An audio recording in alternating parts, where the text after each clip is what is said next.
आराधना PG degree college की YouTube class में आप सभी का स्वागत है।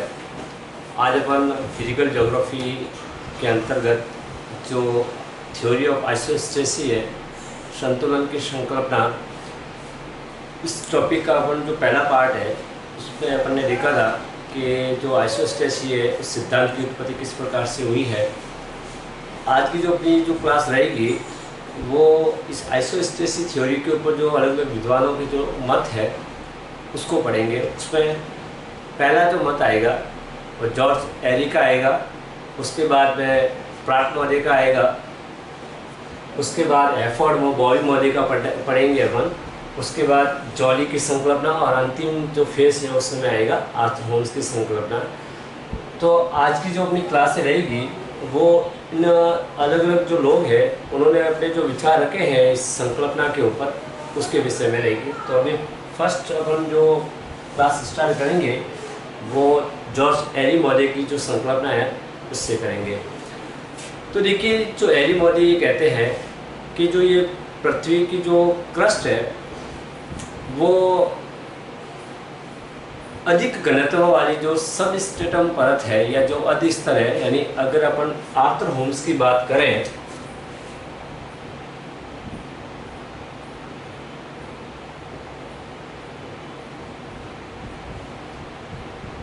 इन्होंने पृथ्वी के आंतरिक भाग में दो परतें बताई है। पहली जो बताई है क्रस्ट और दूसरी बताई है अधिस्तर।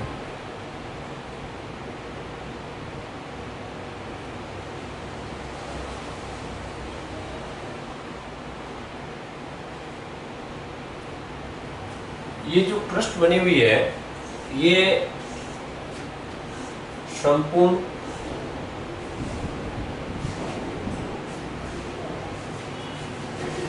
सियाल क्रस्ट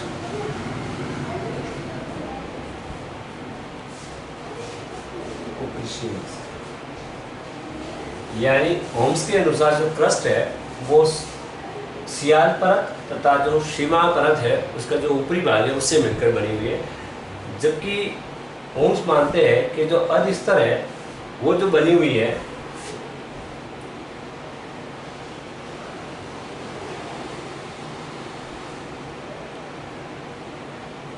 निचली सीमा की। अब बात यह है कि अगर अपने एरी की थ्योरी को पढ़ते हैं या एरी की जो संकल्पना है उसको पढ़ते हैं तो जो पृथ्वी की जो क्रस्ट है वो हल्के पदार्थों की बनी हुई है और जबकि अधिस्तर है या सब स्ट्रेटम है वो अधिक घनत्व वाले पदार्थों की बनी हुई है।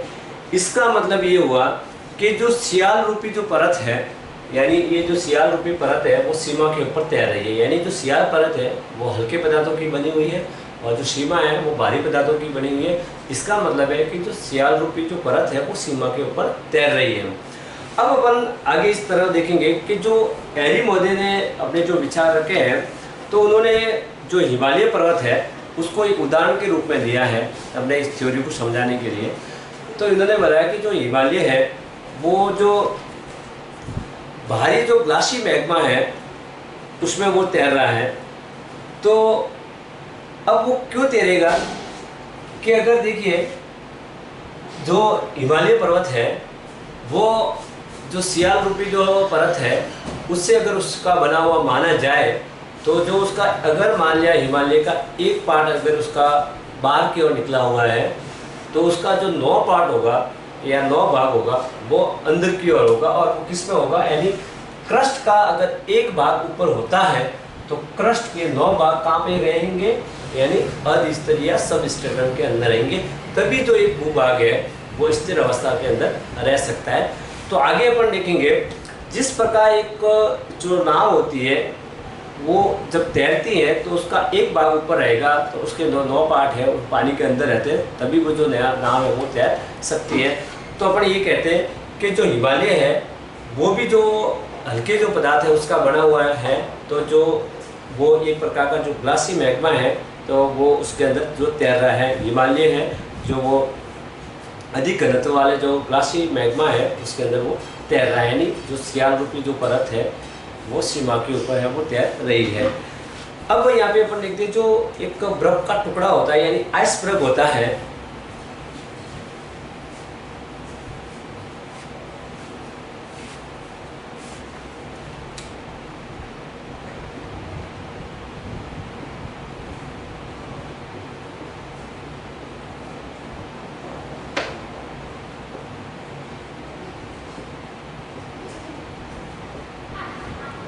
यानी अगर बर्फ़ का जो टुकड़ा होता है यानी आइसबर्ग होता है, उसको अगर आप पानी में डुबाते हो तो वो तैरता है। इसका मतलब है कि उसका जो एक पार्ट होगा वो ऊपर की ओर रहता है, तो उसका जो 9 पार्ट है वो अंदर की ओर रहेगा, तभी जो बर्फ़ का जो टुकड़ा है आइसबर्ग है वो पानी के अंदर तैर सकता है। तो बात ये आती है, तो उसका जो 1/9 है, जो आर्किमिडीज का अगर सिद्धांत है उसको भी अगर माना जाए, तो अगर कोई वस्तु तैरती है तो उसका एक भाग अगर ऊपर रहता है तो उसको 9 भाग है वो पानी के अंदर रहेगा। तो ये बात यहाँ पे भी लागू होती है। तो कुल मिलाकर ये जो है वो जो तैराक का जो नियम है यानी लॉ ऑफ फ्लोटेशन है, उसके अंदर है जो ये विश्वास करते हैं। तो अगर अपन हिमालय को मानते हैं तो हिमालय का अगर एक पार्ट अगर पृष्ठ के अंदर होगा तो हिमालय का कम से कम 9 पार्ट होगा जो वो अधस्तरीय सब स्ट्रक्चर के अंदर होगा, तब जाके तो वो हिमालय वो स्थिर अवस्था के अंदर खड़ा रह सकता है। तो यहाँ पे एक बात जो आती है, तो अगर अपन आइसबर्ग के तैराक का जो सिद्धांत है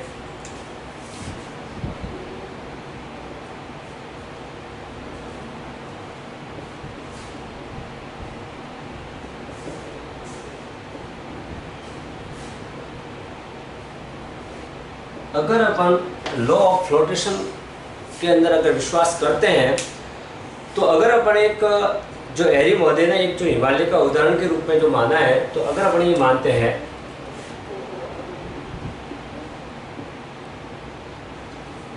हिमालय का अगर एक पार्ट ऊपर है, जैसे वो 8,848 मीटर है, तो अगर इसका स्थिर रखने के लिए इसका कम से कम 9 भाग होगा, इसका वो अध स्तर के अंदर डूबा हुआ होगा। तो अगर इस हिसाब से अगर कैलकुलेशन करें तो 8,848 इक्वल टू 9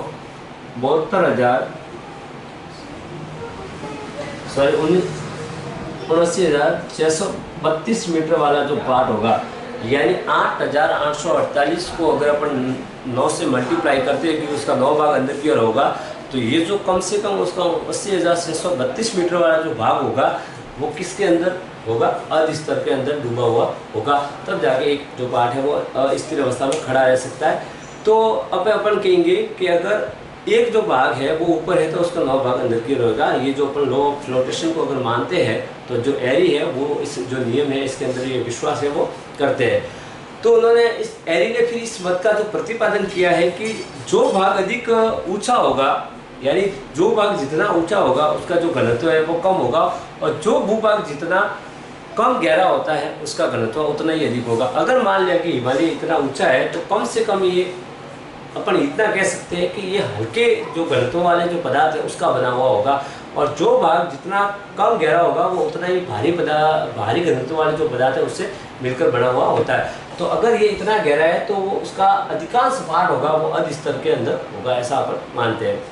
इन्होंने एक इस थ्योरी को भी समझाने के लिए अंतिम रूप में सार रूप में अपन ये कह सकते हैं कि एक निष्कर्ष निकाला, और निष्कर्ष ये निकाला है कि जो विभिन्न स्तंभ होते हैं, क्या होते हैं विभिन्न स्तंभ, तो उन स्तंभों का जो घनत्व होगा वो तो होता है समान, तथा उसकी जो गहराई होती है उसमें पाया जाता है अंतर।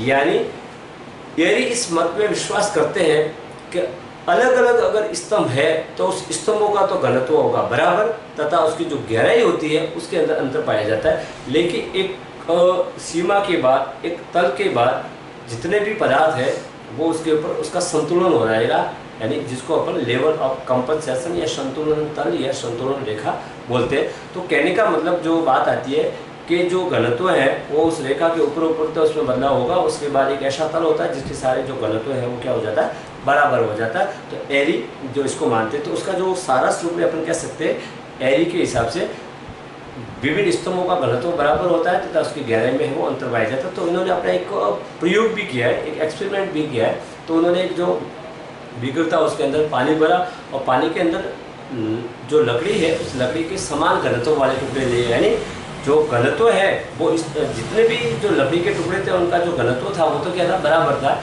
लेकिन जो उसकी जो ऊंचाई थी या वो अलग अलग थी, लेकिन एक तल के बाद है वो क्या हो जाता है जो है वो। अब इससे क्या होगा कि अगर मान लिया कि जो लकड़े का बड़ा टुकड़ा होगा, यानी जितने भी लकड़ी के टुकड़े लिए थे वो उनका घनत्व तो बराबर था सभी का, लेकिन उसकी हाइट अलग अलग थी, तो अधिक जो जो सबसे बड़ा जो टुकड़ा होगा लकड़ी का, वो उसकी जो हाइट होगी वो अधिक होगी और वो उतना ही गहरा होगा, और जिसकी हाइट कम होगी वो उतना कम गहरा होगा। इसका मतलब है कि कोई भूभाग अगर जितना ऊपर है तो उसका अधिकांश भाग अंदर की ओर आएगा, और वो कम ऊंचा है तो उसका कम भाग है वो गहराई की ओर होगा। यानी अधिकांश अगर जो भाग जितना ज़्यादा ऊपर है तो उसका अधिकांश भाग किसमें डूबा हुआ रहेगा, सबस्ट्रक्चर में, और जितना कम ऊपर भूभाग होगा उसका कम भाग है वो सबस्ट्रक्चर के अंदर डूबा हुआ रहेगा। तो अभी जो अपन देखते हैं निष्कर्ष रूप में,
पहले मॉडल ने ये निष्कर्ष निकाला था कि विभिन्न जो स्तंभ है उसका घनत्व तो समान होता है तथा उसकी गहराई में अंतर होगा। अब अपन एक जो प्रयोग है वो देखते हैं।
देखिए आपको विजिबल हो रहा होगा ये, तो एक अपन बीकर लेते हैं, उसके अंदर उसको पानी से भर देते हैं, उसके बाद जो समान जो मोटाई के जो टुकड़े हैं लकड़ी के वो लेते हैं, लेकिन उसकी जो जितने भी टुकड़े होंगे उसकी हाइट अलग अलग होती है। उसके बाद उसको अगर आप पानी में डुबाओगे आप, तो जो सबसे बड़ा वाला जो स्तंभ है उसका अधिकांश पार्ट रहेगा नीचे की ओर, यानी कहने का मतलब जो भूभाग जितना ऊपर है उसका अधिकांश भाग है पानी के अंदर रहेगा। तो आप लगातार देखोगे जैसे जो भाग जितना कम गहरा है वो कम से कम उसका भाग है वो अर्ध स्तर में डूबा हुआ होगा। यानी अगर क्रस्ट का एक पार्ट ऊपर है तो कम से कम क्रस्ट के 9 पार्ट है वो अर्ध स्तर में। जैसे ये देखिए बीच वाला स्तंभ है, आपको विजिबल हो रहा होगा, तो ये भूभाग जितना होगा उसका अधिकांश भाग क्या होगा, गहरा है। तो इससे एक सामान्य सा निष्कर्ष ये निकलता है कि एक हिमालय को अगर अपन उदाहरण के रूप में मानते हैं तो उसका एक पार्ट ऊपर रखने के लिए उसको 9 पार्ट को अंदर रखना पड़ेगा। लेकिन एक लेवल ऐसा होगा जिसके सारे जो है उसका जो है वो बैलेंस रहता है, तो उसको अपन क्षतिपूर्ति तल या कहा जाता है लेवल ऑफ कॉम्पनसेशन अपन बोलते हैं। तो एरी ने इसके द्वारा ये समझाने की कोशिश की है कि अगर उसका क्रस्ट का एक पार्ट ऊपर रहेगा तो कम से कम क्रस्ट के जो दो पार्ट हैं वो सब उनके अंदर डूबे हुए रहेंगे। ऐसा जो है वो जो एरी महोदय है वो आइसोस्टेसी के संदर्भ में अपने जो विचार है वो रखते हैं, लेकिन सभी एक जो तल होगा उस तल के बाद उसमें क्या पाया जाता है, संतुलन हो जाएगा, तो उसको अपन संतुलन तल या क्षतिपूर्ति तल है वो कहते हैं।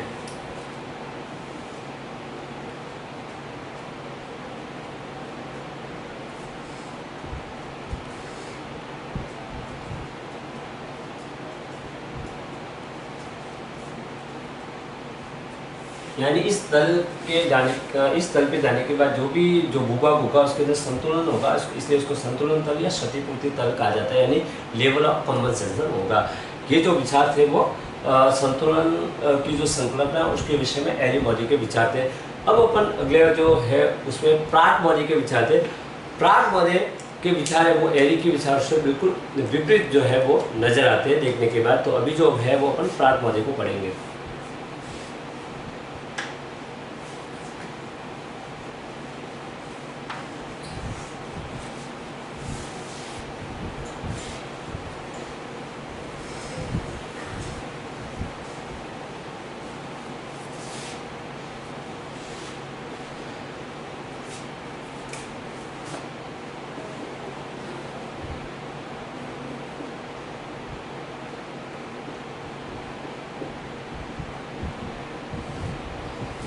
प्राट मौर्य ने जो कल्याण तथा कल्याणपुर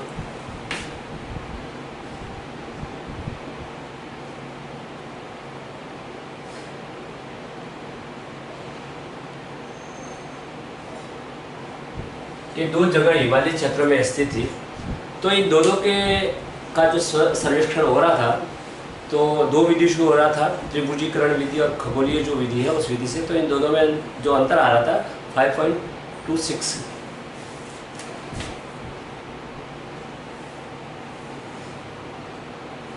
ये अंतर आ रहा है। लेकिन जब ये बात प्राट मौर्य के सामने रखी गई तो इन्होंने ये बोला है कि ये जो अंतर आ रहा था इन दोनों जगह में जो अलग अलग विधि से करने के बाद, तो जब ये बात प्राट के सामने तो उन्होंने बोला ये जो वेरिएशन है वो इतना नहीं आकर इतना आएगा 15.885 के आसपास आएगा, यानी 15 डिग्री 885 जो मिनट है उसके आसपास आता है। तो फिर एक उन्होंने ये रखा अपना जो मत है वो इस प्रकार रखा कि हो सकता है कि अगर इतना जो वेरिएशन आ रहा है, यानी जो वेरिएशन जो पहले बताया था उससे भी कई गुना ज़्यादा आ रहा था, तो इन्होंने ये मान सका है कि जो हिमालय होगा, हिमालय की जो गणना की गई है वो सियाल परत के घनत्व के बराबर मानकर की गई है। अगर अपन मानते हैं कि 2.75 अगर जीसीएम होगा, ग्राम घन सेंटीमीटर उसका घनत्व, अगर हिमालय है वो सियाल रूपी परतों का बना हुआ उसका घनत्व है वो 2.75 होगा, तो इस हिसाब से अगर कैलकुलेशन की जाएगी तो फिर वो इतना वेरिएशन आएगा।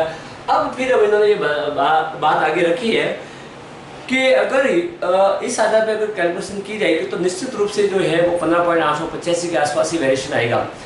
इसके बाद इन्होंने जो अपनी एक नई जो बात रखी है कि ऊंचाई तथा जो घनत्व है उसमें हमेशा जो है विपरीत संबंध है वो पाया जाता है, यानी दो बात है।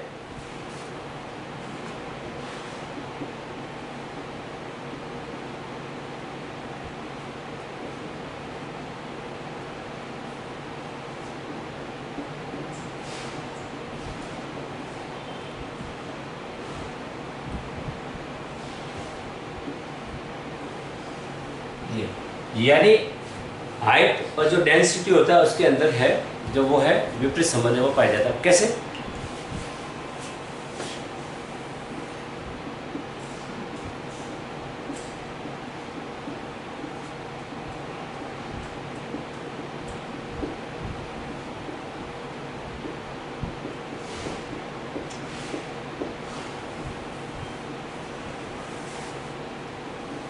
देखिए, सबसे ऊंचा पर्वत होता है, उसके बाद पठार, उसके बाद मैदान और सबसे गहरे की ओर रिश्ता वो सागर तल होता है। तो अब ये पर्वत सबसे ऊंचा होगा तो पर्वत की हाइट सबसे अधिक है, इसका मतलब उसका जो घनत्व होगा सबसे कम होगा। पर्वतों से ज्यादा घनत्व किसका होगा? पठारों का। पठारों से ज्यादा घनत्व होगा मैदानों का, और मैदानों से ज्यादा घनत्व होगा सागर तल। इसका मतलब है कि पर्वतों का घनत्व सबसे कम होगा और सागर तली का घनत्व है होता है वो सबसे अधिक होगा। एक बात तो ये ध्यान रखनी है आपको। तो ये जो है तो ऊंचाई और जो घनत्व है उसमें विपरीत संबंध है, वो इस तरह से जो प्राण ने वो बताया है।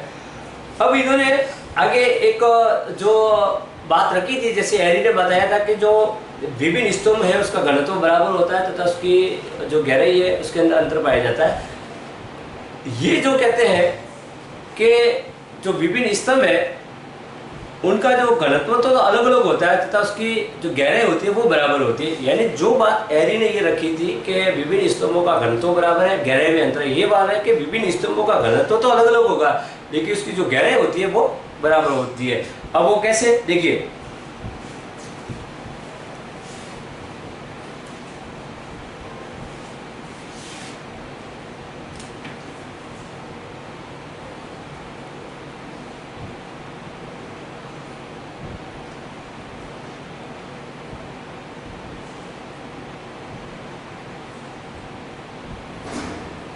ये दो स्तंभ है, ए स्तंभ और बी स्तंभ। एक तो प्राट ये बोलते हैं कि एक ही स्तंभ में जो घनत्व है वो नहीं बदलता है। यानी ये अगर अपन स्तंभ लेते हैं तो इसमें अपन ऊपरी पार्ट 20 वाले भाग और नीचे के जाओगे तो अपन कहीं पे भी जाओगे तो इसका घनत्व होता है वो क्या रहेगा? समान रहेगा। यानी एक ही स्तंभ में घनत्व है वो नहीं बदलेगा। लेकिन अगर अपन एक स्तंभ से दूसरे स्तंभ में जाएंगे तो जो घनत्व होगा उसमें बदलाव होगा। क्या होगा? बदलाव होगा। यानी उसमें घनत्व समान था एक स्तंभ से दूसरे स्तंभ में, प्राट के अनुसार एक स्तंभ से दूसरे स्तंभ में घनत्व है उसमें बदलाव होता है, लेकिन उसमें गहराई अलग अलग थी, उसमें गहराई होगी समान। यानी जो प्राट के विचार और हैरी के विचार है उसमें है वो समानता है वो देखने को नहीं मिलेगी।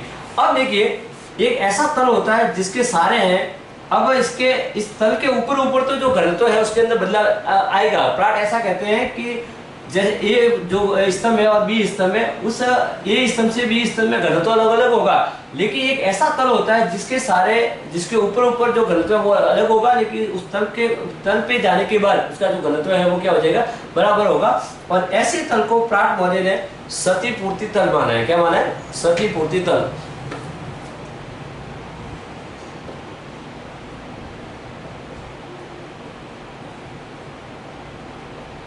Level of compensation.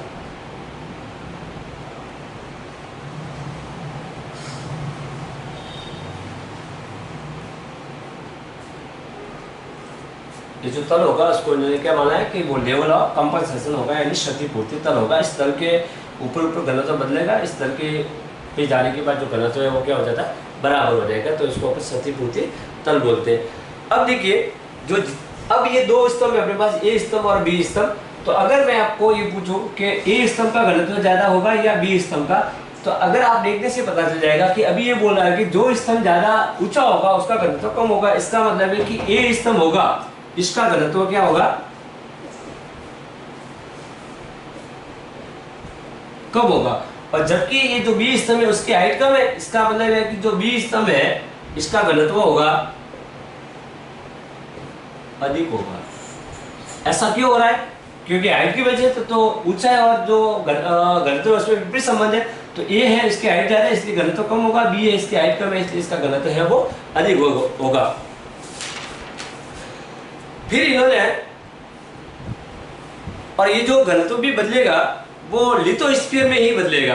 बैरिस्फीयर और पायरोस्फीयर के अंदर है वो इस तरह का जो बदलाव है वो नहीं होता है। तो प्राट ने भी जो तैराक का नियम है, लॉ ऑफ फ्लोटेशन है, उसके में न उसका जो विश्वास है वो तैराक के नियम में नहीं होकर क्षतिपूर्ति तल में था। यानी जो लॉ ऑफ फ्लोटेशन है उस पे इसका विश्वास नहीं था प्राट महोदय का, उसका जो विश्वास था वो क्षतिपूर्ति तल के अंदर था, यानी लेवल ऑफ कंपनसेशन के अंदर है जो बिलीव है वो करता है।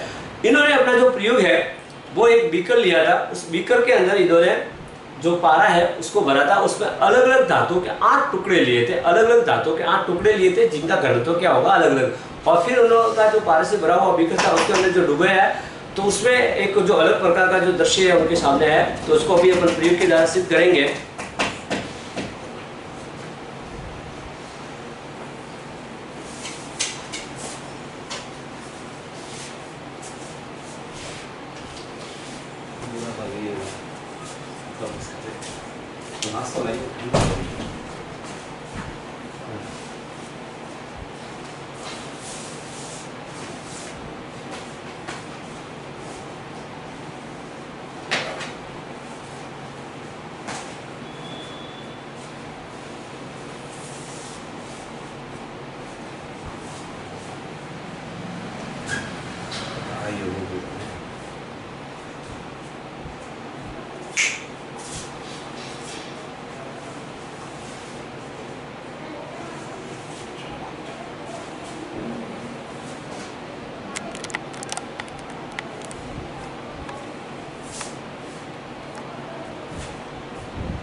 देखिए ये इन्होंने एक बीकर लिया, उसके अंदर पारा भरा हुआ था, उसके अंदर अलग अलग जो धातु है उस अलग अलग धातु के 8 टुकड़े लिए। उसके बाद उन्होंने जैसे उस जो पारे से भरा हुआ जो बीकर था उसके अंदर उसको डुबाया, तो इस सभी का जो धातु के टुकड़े थे या जो अलग अलग धातुओं के जो स्तंभ थे उनका सभी का जो तल था वो बराबर था। इसका मतलब इससे एक निष्कर्ष निकलता है कि विभिन्न जो स्तंभ है उनका घनत्व तो अलग अलग है प्राट के अनुसार, लेकिन उसकी जो गहराई होती है वो क्या होता है, समान होता है। लेकिन एक ऐसा तल होगा, एक ऐसा लेवल होगा जिसके सारे उसका जो है वो तल सभी धातुओं का जो टुकड़े है या स्तंभ है वो बराबर हो जाएगा। इसी को इन्होंने प्राट महोदय ने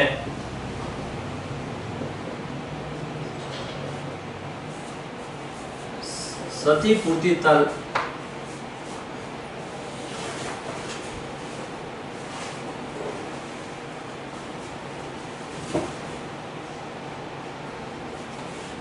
यानी क्षतिपूर्ति तल का यानी लेवल ऑफ कंपनसेशन। तो एक सामान्य से निष्कर्ष निकलता है प्राट के अनुसार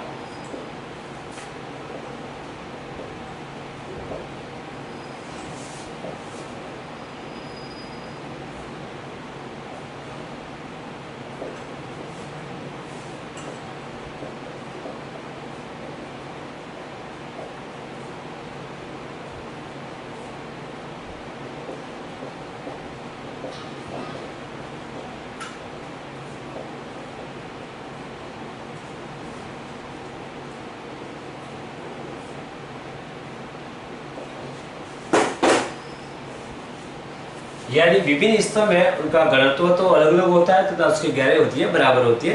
तो अभी जो अपन पढ़ रहे थे वो प्राट मोदी की जो संकल्पना उसको पढ़ रहे थे। तो प्राट और एरी की संकल्पना उस दोनों में सबसे मुख्य जो बात है उसमें जो अंतर पाया जाता है उसमें देखो मैं वापस रिमाइंड कर रहा हूँ इस चीज़ को कि एरी ने ये बोला था कि विभिन्न जो स्तंभ है उनका घनत्व तो होता है बराबर तथा उसकी गहराई में पाया जाता है अंतर। प्राट क्या बोलते हैं कि विभिन्न स्तंभों का घनत्व होता है अलग अलग तथा उसकी गहराई में पाई जाती है समानता। ये दोनों जो बातें हैं ये एरी और जो प्राट के संकल्पना उसमें जो अंतर है उसमें मुख्य रूप से देखने को मिलेगा। तो फिलहाल जो अपनी जो क्लास है उसको अपन यहीं पे ख़त्म करते हैं। तो जैसे अपनी अगली क्लास होगी तो उस समय हैपोर्ट तथा बॉवी का मत रहा है, उसके बाद जॉली का है, उसके बाद आर्थर होम्स का है। तो ये अलग अलग जो विद्वान है उसका अपन जो मत है वो पढ़ेंगे। तब के लिए थैंक यू सो मच।